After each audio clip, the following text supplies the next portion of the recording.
नमस्कार दोस्तों, मैं राजेश सरल आपके अपने YouTube चैनल पर आप सभी का बहुत बहुत स्वागत करता हूं। तो दोस्तों, हम पढ़ रहे थे बेसिक गणित। बेसिक गणित में हम चिन्ह परिवर्तन के नियम, जोड़ और घटाना में चिन्ह कैसे बदलते हैं, कौन सी संख्याएं आपस में जुड़ती हैं, कौन सी घटती हैं, कौन सा चिन्ह होता है तब जोड़ते हैं संख्याओं को, कौन से चिन्ह होते हैं तब घटाते हैं, गुणा करने पर चिन्ह कैसे बदलता है, जब दोनों संख्याएं गुणा की प्लस की होती हैं तो कैसे चिन्ह पलटता है, माइनस की होती है तो क्या होता है चिन्ह, प्लस और माइनस की होती है तो क्या होता है। ये नियम हमने पढ़ लिए थे दोस्तों। अब हम एक नियम पढ़ रहे हैं, छोटा सा पक्षांतरण का नियम।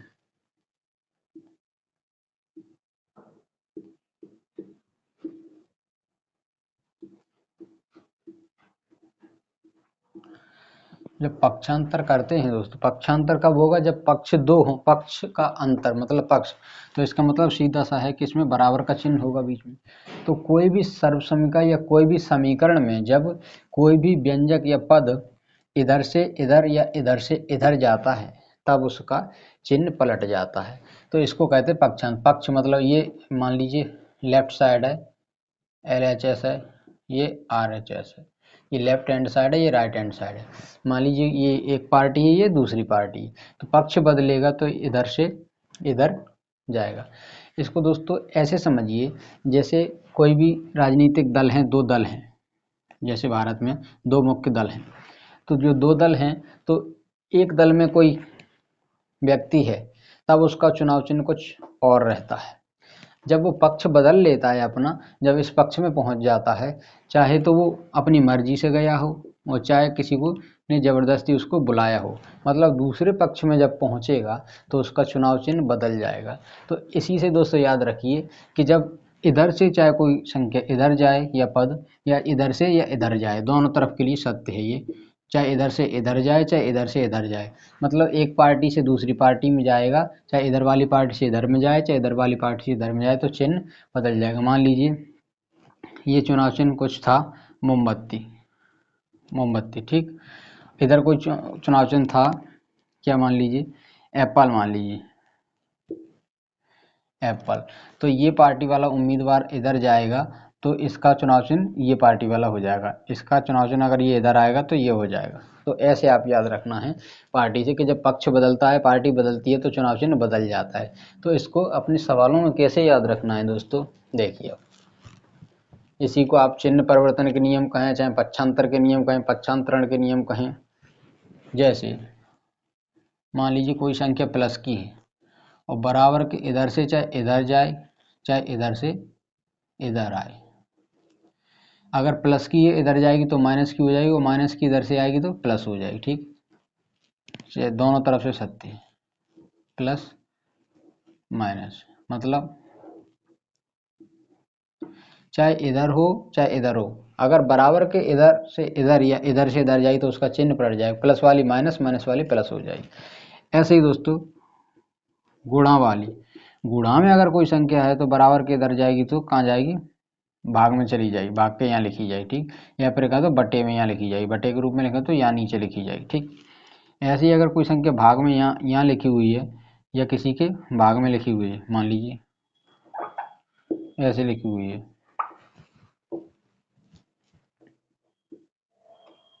भाग में लिखी हुई है यहाँ कोई संख्या, तो बराबर के इधर जाएगी तो किस में पहुँच जाएगी, गुणा में, यहाँ पहुँच जाएगी, ठीक है दोस्तों। चाहे बटे वाली कहें चाहे ये भाग के चिन्ह के रूप में दर्शाएं इसको, तो सीधी सी बात है दोस्तों, प्लस की संख्या बराबर के इधर जाएगी तो माइनस हो जाएगी, माइनस की प्लस हो जाएगी, गुणा की यहाँ कहाँ जाएगी, भाग में जाएगी, मतलब बटे में यहाँ लिखी जाएगी, और ऐसे ही भाग में या बटे में लिखी हुई है तो कहाँ गुणा में लग जाएगी जाके, ठीक। ये दोनों तरफ से सत्य, इधर से इधर चाहे इधर से इधर, इधर से इधर, इधर से, प्लस की इधर जाएगी तो माइनस, माइनस की इधर से इधर आएगी तो प्लस, ऐसे ही माइनस की इधर जाएगी तो प्लस, इधर से आएगी तो प्लस की तो माइनस, गुणा से जाएगी तो भाग में जाएगी, भाग से जाएगी तो गुणा में जाएगी, ये दोनों तरफ से सत्य। अब देखिए दोस्तों कैसे हम थोड़ा इसके कुछ उदाहरण लेते हैं जिससे आपको और क्लियर हो जाएगा बिल्कुल।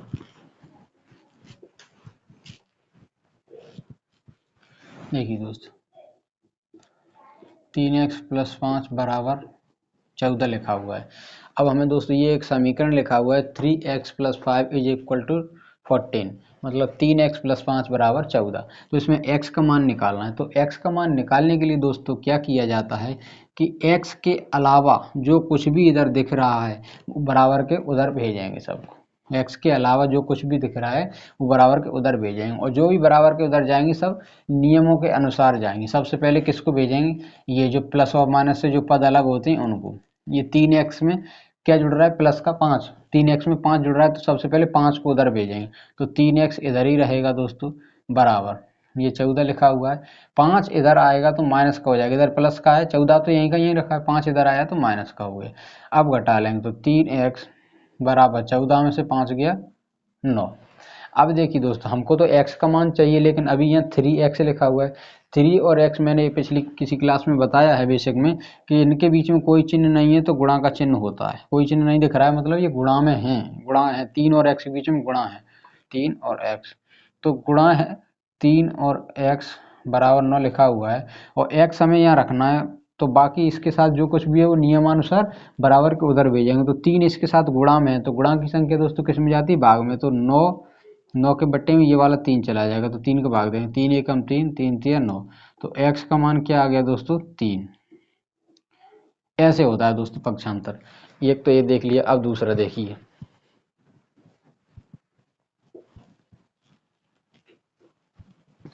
मान लीजिए कहीं लिखा हुआ है 5y माइनस 6 बराबर 9 लिखा हुआ है। देखिए 5y माइनस 6 बराबर 9। अब हमें दोस्तों ये y लिखा हुआ है, y का मान ज्ञात करना है। y का मान ज्ञात करना है तो y के अलावा इधर जो कुछ भी है सब बराबर के उधर भेजना है, और भेजेंगे कैसे, नियमानुसार दोस्तों। तो सबसे पहले तो इसको 6 को भेज देंगे, 5y लिखा रहेगा बराबर 9 भी इधर का इधर ही लिखा रहेगा। 6 जो है इसका चिन्ह मतलब दिशा बदली जा रही, पक्ष बदला जा रहा है, इधर लेफ्ट पक्ष से राइट पक्ष में जा रहा है, इधर से इधर जा रहा है, बराबर के इधर जा रहा है ना, तो ये इधर माइनस का है तो बराबर के इधर जाएगा तो प्लस का हो जाएगा, तो प्लस का 6 हो गया दोस्तों। तो ये लिखा हुआ है दोस्तों 5y बराबर 9 और 6 15। अब देखिए दोस्तों, हमें तो मान y का चाहिए, तो अभी y स्वतंत्र नहीं है। y स्वतंत्र कब होगा, जब y के गुणांक में कुछ ना होगा, y अकेला हो जाएगा। कुछ नहीं का मतलब ये नहीं होता, y अकेला भी तब यहाँ एक तो होता है, लेकिन एक का गुणा में कोई वैल्यू नहीं होता है, कोई फर्क नहीं पड़ता है उससे। तो 5y, अब y अकेला चाहिए दोस्तों, तो y के साथ 5 गुणा में है, अभी इससे पहले ही सवाल में बताया, तो 15 इसके बटे में मतलब भाग में, 15 y के साथ 5 गुणा में है तो बराबर के उधर जाएगा, तो जो भी संख्या लिखी हो उसके भाग में जाएगा, तो 15 के भाग में चला जाएगा 5, 5 एकम 5, 5 तिया 15, 3/1, इसको 3 ही लिखेंगे क्योंकि एक का भाग किसी में दें तो कोई फर्क नहीं पड़ता। तो y का मान कितना आ गया दोस्तों 3।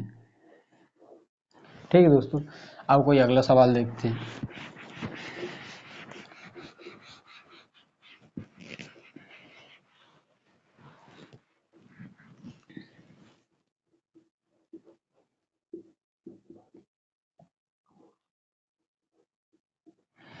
ये लिखा हुआ है दोस्तों 4x प्लस 6 बराबर 9 माइनस 2x।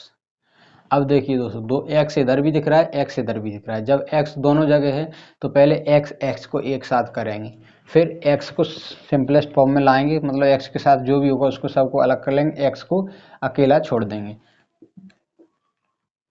4x लिखा हुआ है, ये 2x दोस्तों इधर लिखा है, माइनस का है इधर, इसके पास लाएंगे मतलब बराबर का चिन्ह के इधर आएगा ये, तो माइनस का 2x है तो इधर प्लस का 2x हो जाएगा, प्लस 2x, और बराबर का चिन्ह बराबर की जगह पे ये लगा रहेगा, ये 9 लिखा रहेगा।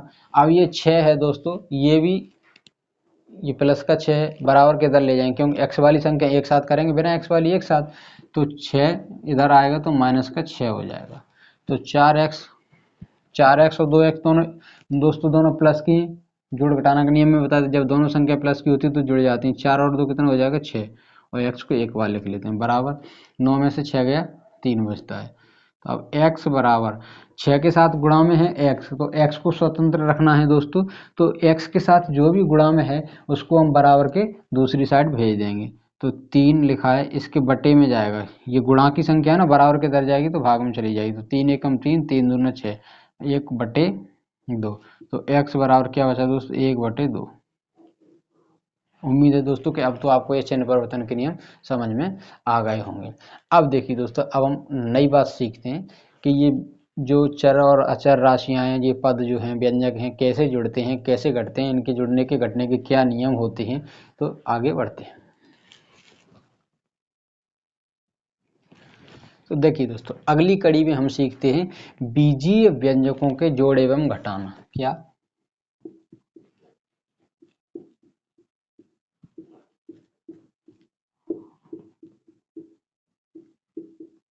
बीजीय व्यंजकों के जोड़ और घटाना। तो बीजीय व्यंजक दोस्तों क्या होते हैं? ऐसे व्यंजक जिनमें बीज हों। तो बीज क्या होते हैं दोस्तों? जैसे मान लीजिए 3x + 4y = 15 लिखा हुआ है। तो इसमें दोस्तों जो x और जो y हैं, इनको बोलते हैं हम बीज। क्या बोलते हैं? बीज। और इन्हीं को क्या बोलते हैं दोस्तों? चर राशियां।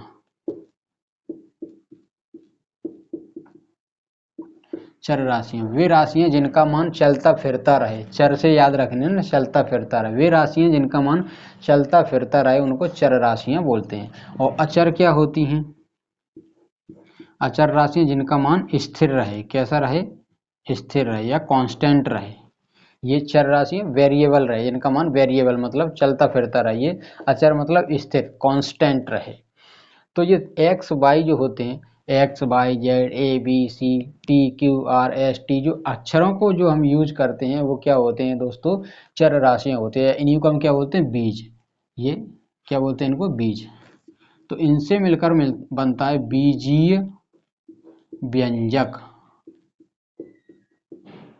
व्यंजक तो बीजों की सहायता से जो समीकरण या जो पद मिलके बनता है उसको व्यंजक बोलते हैं। 3x + 4y = 15। तो ये बीज है, ये बीज x y ये बीज है। अब इनको चर क्यों बोलते हैं दोस्तों? चर मतलब चलता फिरता रहे, मान बदलता है। अचर मतलब स्थिर है। अचर कैसे? जैसे संख्याएं होती हैं 1 2 3 5 6, कुछ भी जो संख्याएं वो सभी अचर राशियां होती हैं। इनका मान कभी भी बदलता नहीं। 5 चाहे यहाँ रहे, पृथ्वी पर रहे, चाहे चंद्रमा पर हो, चाहे दूसरे राज्य में हो, चाहे दूसरे देश में हो, 5 का मतलब मान 5 ही होता है। 10 का मतलब 10 ही होता है। अब एक्स और वाई दोस्तों कैसे बदलते हैं? मान लीजिए आपने क्वेश्चन किया, अगर आप तैयारी कर रहे हैं आप तो 10वीं तो पास कर ही चुके होंगे, जो भी हमारे साथी क्लास देखेंगे। नहीं भी देखेंगे तो जो भी हमारे छोटे साथी देखेंगे वो भी जानते हैं, ये सुना होगा या आप सुन लें। कहीं हम कोई चीज़ की जैसे उसकी वैल्यू नहीं पता होती, तो जब हम उसकी गणना करते हैं तो मान लेते हैं कि माना कि जैसे किसी की उम्र ही ज्ञात करनी है, तो माना राम की आयु बराबर x वर्ष है। राम की आयु x वर्ष है। और जब सवाल को सॉल्व किया, मतलब सवाल को हल किया, तो राम की आयु 10 वर्ष आ गई मान लो, तो x का मान क्या हो गया दोस्तों? 10 वर्ष। 10 वर्ष हो गई। मान लीजिए कोई दूसरा सवाल कर रहे थे हम, उसमें हमने माना कुछ भी, कि माना शहर ए से शहर बी की दूरी या दिल्ली से मुंबई की दूरी x किलोमीटर है। x किलोमीटर है। दिल्ली से मुंबई की दूरी हमने मान ली x किलोमीटर। जब इसको सॉल्व करते हुए जाएंगे, जो भी उसमें डेटा दिए गए हैं उनके माध्यम से, उनकी सहायता से सॉल्व करते हुए जाएंगे, तो मान लीजिए ये दूरी निकली 1200 किलोमीटर। तो x का मान यहाँ क्या आया दोस्तों? 1200 किलोमीटर। ठीक। अब और उदाहरण लीजिए। मान लीजिए हमने किसी को रुपए उधार दिए, किसी ए व्यक्ति को रुपए उधार दिए कुछ राशि, और बी व्यक्ति को उससे दोगुनी राशि उधार दी, दोगुनी राशि उधार दी। तो बताइए, और दोनों का टोटल बताया गया कि 40,000 है। तो बताइए ए को कितनी राशि उधार दी गई? ठीक है दोस्तों। तो ऐसी स्थिति में क्या करेंगे दोस्तों? हम मानेंगे कि माना ए को दी गई राशि कितनी है? x। और जब इसको सॉल्व करते हुए जाएंगे तो मान लीजिए x का मान निकला, यहाँ ऐसा कर लीजिए 45 कर लीजिए, 45,000, इससे आपको समझने में सिंपल रहेगा। तो x का मान निकला, x का मान निकलेगा 15,000। ए को दी गई राशि कितनी होगी 15,000, तब बी को दी गई राशि कितनी हो जाएगी 2x, मतलब इसका 2 गुना तो 30,000, तो दोनों के मिलकर तभी तो हो रहा है ये 45,000। तो यहाँ देखिए दोस्तों, यहाँ x का मान कितना आ गया 15,000, यहाँ x का मान आया 10 वर्ष, यहाँ x का मान आया 1200 किलोमीटर। तो इससे आपको समझ में आ गया होगा ये चर होते हैं, ये चर राशि होते हैं, इनका मान बदलता रहता है, क्योंकि x वही है लेकिन x का मान यहाँ उम्र के रूप में यहाँ निकाला था तो x का मान ये आया 10 वर्ष। यहाँ एक दूसरा सवाल कर रहे थे, उसमें दूरी निकाली थी मुंबई और दिल्ली के शहर के बीच की, तो 1200 किलोमीटर आई। यहाँ जब राशि किसी को धन दिया गया था उसको निकाला तो x का मान 15,000 आया। तो यहाँ से दोस्तों आपको समझने में शायद दिक्कत ना होगी कि जो भी राशि जिनका नाम मान बदलता रहता है उनको चर राशियाँ कहते हैं। तो देखिए दोस्तों, अब आगे बढ़ते हैं, इसी के साथ कुछ और नया सीखते हैं। ये मिटा दीजिए।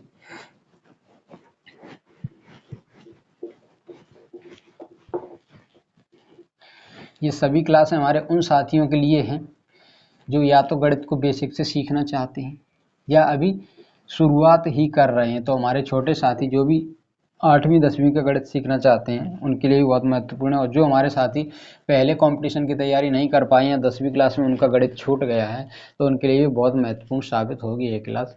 या हमारे जो भी सैनिक साथी जिन्होंने बहुत पहले पढ़ाई छोड़ दी है लेकिन अब नौकरी के साथ साथ सेना की नौकरी पूरी करने के बाद अगर किसी फील्ड में फिर से जाना चाहते हैं, कॉम्पिटिटिव एग्जाम देना चाहते हैं, तो उनके लिए तैयारी करना, फिर से शुरुआत करना, तो उसके लिए एक बहुत ही अच्छा प्लेटफॉर्म साबित होगा। तो देखिए दोस्तों, ये जो लिखा हुआ है व्यंजक लिखा हुआ है, ये एक समीकरण है, तो इसमें इसको ये होते हैं गुणांक और ये बीज, इनके ये गुणांक होते हैं। तो बीजीय व्यंजकों को जब सॉल्व किया जाता है तो उनके गुणांक ही आपस में जुड़ते और घटते हैं। और जुड़ते घटते भी कब हैं, जब बीज या बीजांक, तो ये बीज या इसी को कहेंगे बीजांक या बीज, और ये इसके साथ जो संख्या लिखी होती है वो होता है दोस्तों गुणांक। मान लीजिए कहीं लिखा हुआ है x + 3y बराबर 25 लिखा हुआ है, तो x का गुणांक क्या है दोस्तों, यहाँ अगर कुछ भी गुणांक नहीं दिख रहा है तो एक तो किसी का भी गुणांक होता ही है। ठीक है दोस्तों, मान लीजिए कहीं लिखा हुआ है 3y - 4x बराबर 24, तो यहाँ y का गुणांक क्या है दोस्तों 3 है और x का गुणांक क्या है दोस्तों -4 है। x का गुणांक क्या है -4। ठीक, तो जब ये जुड़ती हैं या घटती हैं तो एक जैसे बीजांक वाली संख्याएं, ये एक जैसे बीजांक वाले पद ही आपस में जुड़ते घटते हैं। कैसे दोस्तों, आप ये तो समझेगा, इसको गुणांक इसको बीजांक बोलते हैं या बीज बोलते हैं।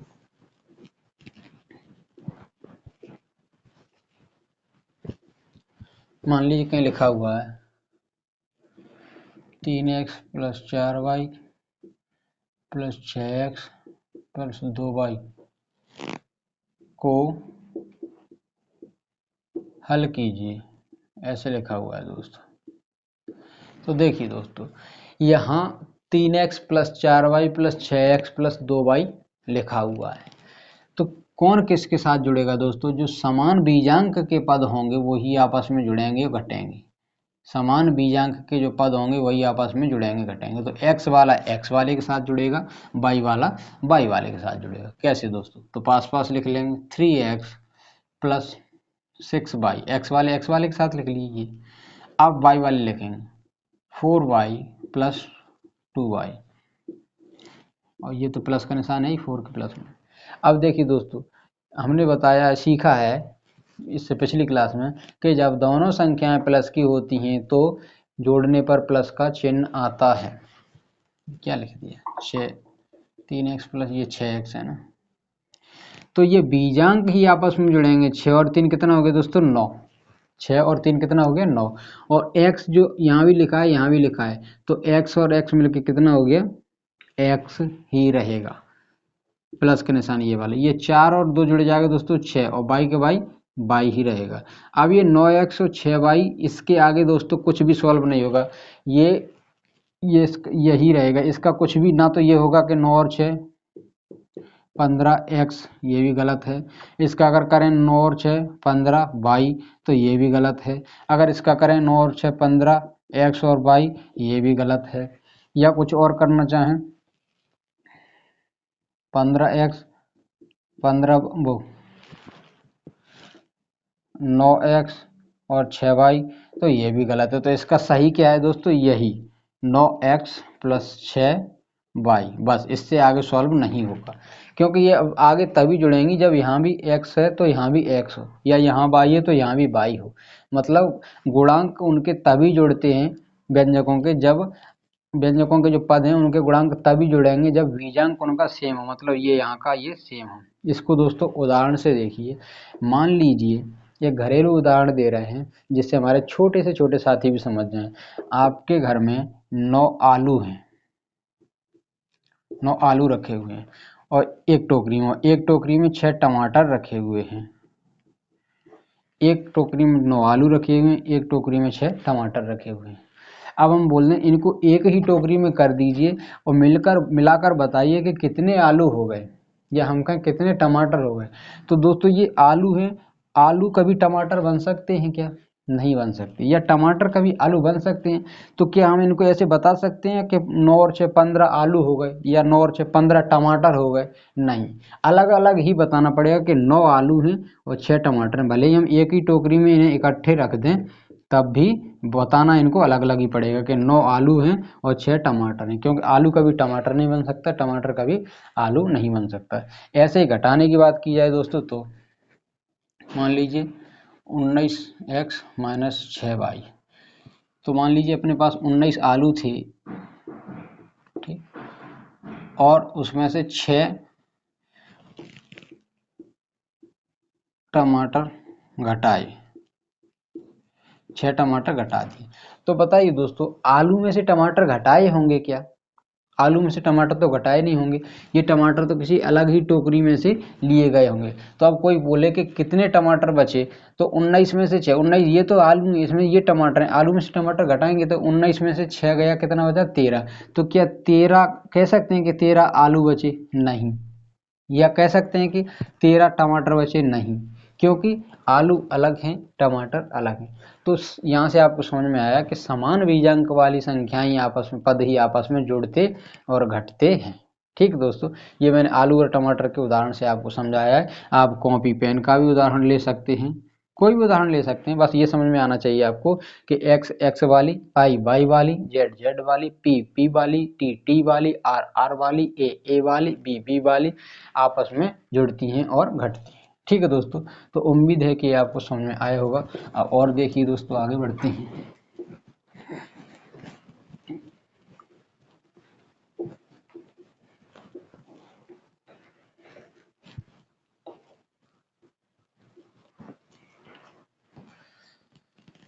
दोस्तों जैसा भी बताया था, 3x plus 5 is equal to 14 लिखा था, और क्या कर लिया जाए, 14 3 5 8 कर लें, तो 3x बराबर 8 लिखा। ये 5 दोस्तों बराबर किधर जाएगा, तो 5, तो कितना बचा 3, तो 3x इज इक्वल टू 3, तो x इज इक्वल टू क्या बचेगा 3/3, 3/3, 3 से 3 कट जाएगा तो 1 बचा। तो x का मान क्या हो गया दोस्तों 1। अब मान लीजिए कहीं ऐसा बचता है 1/2, 4x प्लस 4 बराबर 4, ये लिखा हुआ है 4x प्लस 4 बराबर 4। यहाँ से x का मान निकालना है, तो सबसे पहले क्या करेंगे दोस्तों, यहाँ 8 लिख दीजिए, ये लिखा है 4x प्लस 4 बराबर 8 लिखा हुआ है। तो x का मान निकालना है दोस्तों, कैसे सॉल्व करेंगे, 8, ये 4 इधर प्लस का है तो माइनस का हो जाएगा इधर जाके, तो 8 में से 4 घटाएंगे दोस्तों कितना बचेगा 4, और इधर 4x ही चल रहा है।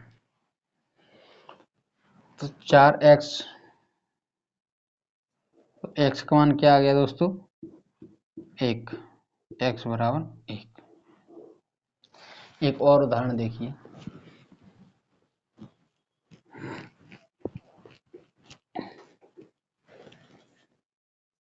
क्या लें 5x बराबर 2, 5 ना लीजिए, 6x बराबर 3, 6x प्लस 1 बराबर 6x माइनस 1 बराबर 2, ये ले लीजिए दोस्तों, इससे समझ में आएगा। x का मान निकालना है, तो 6x बराबर 2 लिखा हुआ है, 1 माइनस का इधर तो इधर जाएगा, तो दोस्तों हो जाएगा प्लस का। ये मैं कुछ समझाना चाह रहा हूँ इसलिए ये उदाहरण ले रहा था। अब देखिए यहाँ से समझ में आएगा सही। 6x बराबर 2 प्लस 1 हो गया, तो कितना हो गया 3, इधर 6x है, हमें x का मान चाहिए दोस्तों, तो 6x बराबर 3/6।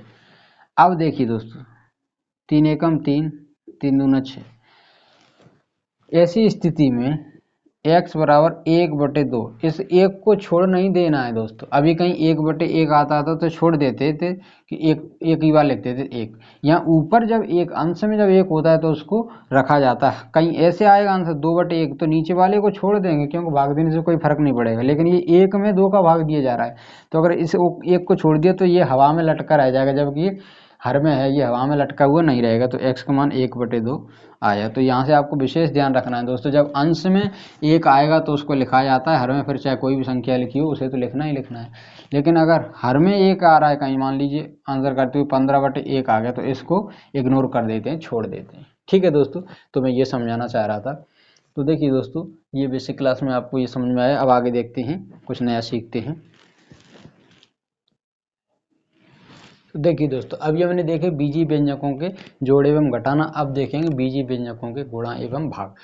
बीजीय व्यंजकों के गुणाओं और भाग के बारे में दोस्तों हम अभी थोड़ा सा ही देखेंगे, कल इसकी और डिटेल में, क्योंकि घातों के जब नियम पढ़ाएंगे कि गुणा में घातें कैसे जुड़ती हैं, भाग में घातें कैसे घटती हैं, समान घातें कैसे जुड़ती हैं, क्या होता है, बराबर किधर जाती तो घात क्या हो जाती, अंश से हर में या हर से अंश में घात जाती तो क्या हो जाती है, इनको जब कल पढ़ेंगे तब ज़्यादा डिटेल में हम पढ़ेंगे बीजीय व्यंजकों के गुणा भाग। लेकिन अभी थोड़ा समझ लीजिए, मान लीजिए कहीं लिखा हुआ है 3x गुणा 4y। तो दोस्तों कहीं अगर मान लीजिए 3x लिखा हुआ है, तो 3 और x के बीच में दोस्तों कोई भी चिन्ह नहीं दिख रहा है, तो इसके बीच में गुणा का चिन्ह होता ही है। या तो 3x लिखा होगा, या 3.x लिखे आएगा, या 3 इंटू एक्स लिखे आएगा, या 3 ये कोष्टक में 1 में x, ऐसे इनमें से कुछ भी हो सकता है, इनका मतलब गुणा ही होता है। ये भी गुणा है, ये भी गुणा है, ये भी गुणा है।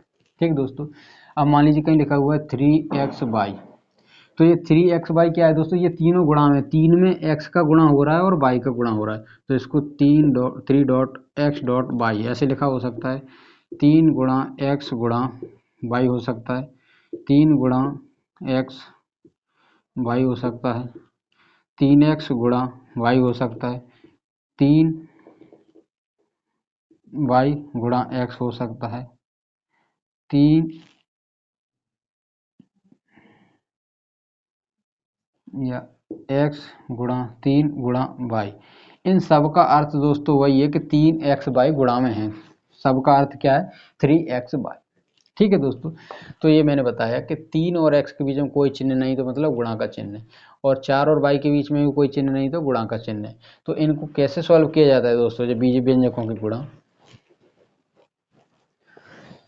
गुणांकों का आपस में गुणा, 3 चौके 12, और ये जो बीजांक हैं इनको जस का तस ले देंगे x और y। ठीक है दोस्तों, अगर कहीं होता 3x गुणा 2y गुणा 4z, तो कैसे करते हैं, जो गुणांक हैं उनका आपस में गुणा कर देंगे, 3 दूनी 6, 6 चौके 24, 3 का 2 में गुणा हो जाएगा, जैसे 3 गुणा 2 गुणा 4, और गुणा ये x y और z को x y और z गुणा में ही है, इनको एक साथ लिख लिया है, तो इनका गुणा कर लिए, 3 दूनी 6 चौके 24, और x y z को एक साथ लिख देंगे x y z। ठीक है दोस्तों, उम्मीद है कि ये समझ में आया होगा। अब देखिए दोस्तों, एक और होता है ऐसे 3x इंटू 4x। इसके बारे में डिटेल से कल पढ़ेंगे जब घातों के नियम पढ़ेंगे। अभी थोड़ा सा देख लीजिए, इनका आपस में गुणा होगा तो 3 चौके 12। अब ये बीजांक सेम है, x ये भी है, x ये भी है, तो ये x यहाँ अगर किसी भी चर राशि या किसी पर भी घात कुछ नहीं होती तो एक तो घात हमेशा होती है, एक यहाँ है।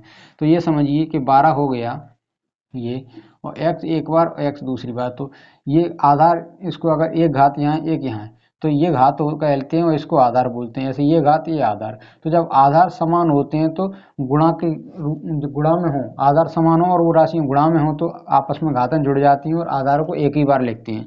तो 12 यहाँ लिख जाएगा, x को सिर्फ एक ही बार लिखेंगे, घातन जुड़ जाएंगे, 1 + 1 तो 12, x की घात कितना हो जाएगा 2।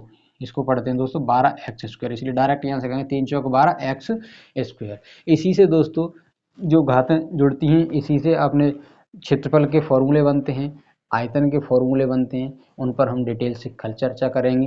तो दोस्तों कल घातों के नियम भी पढ़ेंगे और बहुत बारीकी से और बहुत उच्च लेवल तक पढ़ेंगे, जिससे हमारे छोटे से छोटे साथी जो भी तैयारी करना शुरू कर रहे हैं या अपना मैथ स्ट्रॉन्ग करना चाहते हैं, अभी 8वीं 9वीं 6वीं 7वीं क्लास में हैं, उनके लिए भी ये क्लास बहुत महत्वपूर्ण साबित होगी। और जो हमारे साथी कॉम्पिटिटिव एग्जाम की तैयारी कर रहे हैं या तैयारी करना चाहते हैं तो उनके लिए भी एक बहुत महत्वपूर्ण साबित होगी ये क्लास। तो जो साथी हमारे लगातार क्लास को देख रहे हैं, वो क्लास को अगर अच्छी लग रही है तो अपने दोस्तों को भी शेयर करें, साथियों को भी बताएं, और अगर चैनल अच्छा लग रहा है तो चैनल को सब्सक्राइब करें और दूसरे साथियों को भी शेयर करें और अपनी राय कमेंट बॉक्स में बताते रहें। मिलते हैं किसी अगली क्लास में।